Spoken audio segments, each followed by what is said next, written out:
On est ici sur l'abbaye de Longues-sur-Mer et on est sur une opération de fouille archéologique, plutôt de diagnostic archéologique, c'est-à-dire une étape préalable avant des aménagements. Ici on est sur un projet de drain dans le cadre de la restauration de l'abbaye de Longues-sur-Mer. Et avant cette étape de travaux, le service régional de l'archéologie, le SRA, un service de la direction régionale des affaires culturelles, la DRAC, a prescrit un diagnostic archéologique, c'est-à-dire qu'on va pratiquer par tranchée une étude ponctuelle du sol pour voir s'il y a des vestiges archéologiques conservés et à quelle profondeur surtout. L'objectif principal de ce diagnostic, c'est de caractériser les vestiges enfouis et encore conservés dans le sol.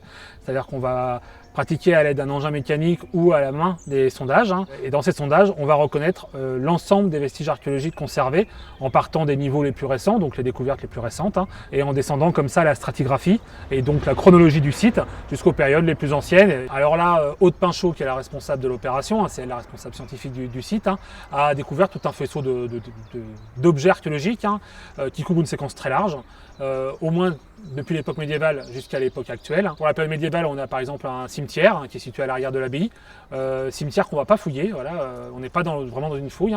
Il s'agit de mettre en évidence la profondeur d'enfouissement des différents restes humains, d'évaluer le risque archéologique si jamais il y avait des travaux sur ces squelettes.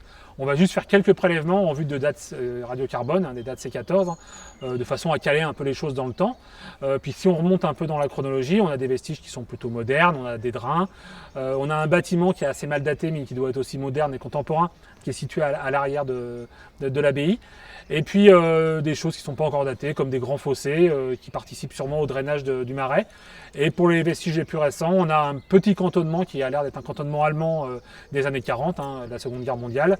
Et puis un cheminement qui permet de circuler dans le marais, un cheminement empiré qui doit être aussi récent, moderne et contemporain.